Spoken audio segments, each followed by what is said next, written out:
is a trade union leader who I have a massive amount of respect for. It's Mark Serwotka of the PCS Union. Thanks very much, Laura, and fantastic to see so many people here in Trafalgar Square, and I'm particularly proud to see so many PCS flags and trade union banners.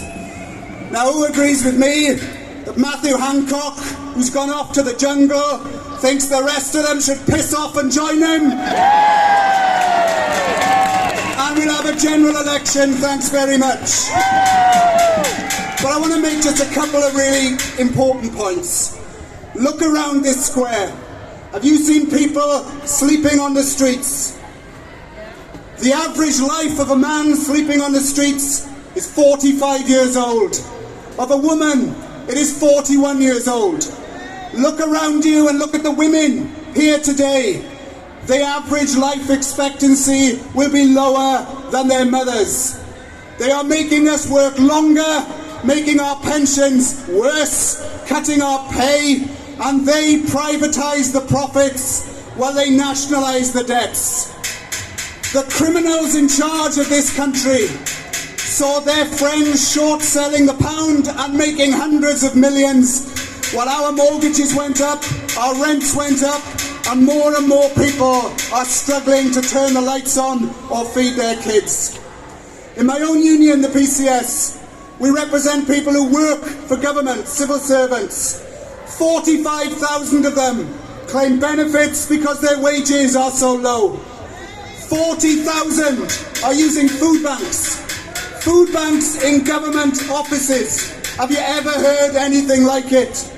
Meanwhile, our children rack up tens of thousands of pounds of debts if they go to university, and they come out into an economy with low pay, a tax on their trade unions, and the future looks bleak. But comrades, that can change. We can change it by having marches like today, by campaigning together, and doing two simple things. The sickest thing this government has done is having a Home Secretary who dreams of deporting people fleeing war and poverty to Rwanda. Well, let me tell you this, not a single person has been deported yet to Rwanda. Not a single person has been on a boat that was turned round in the Channel, because my union, along with Care for Calais, fought them and defeated them in the courts. And let me tell you something today. Today we have launched our latest legal challenge against the disgusting conditions in the Manston Detention Centre. 4 times overpopulated, people catching COVID, MRSA, monkeypox and diphtheria. We again will fight them in the courts. But here's the thing I'll finish on. Next week, my union will announce the results of 214 separate strike ballots in every government department and every public sector employer.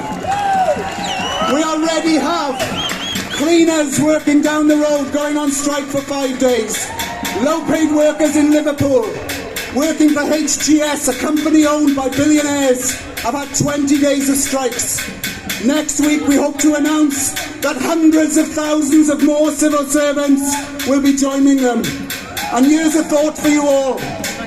If 6 French workers going sick at Dover caused a 30-mile queue on the motorway and 24 hours delay, think what 1,000 PCS members on a strike at Dover will do in this country.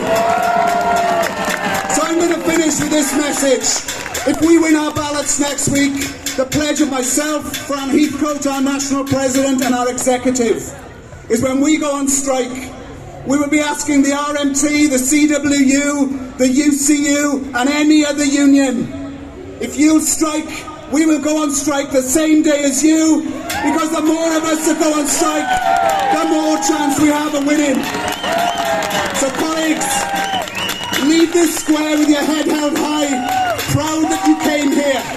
Look at those people sleeping rough, look at those people struggling, and say, we have the power, we have the determination, we can win. Support the strikes, drive the Tories out, and win for working people.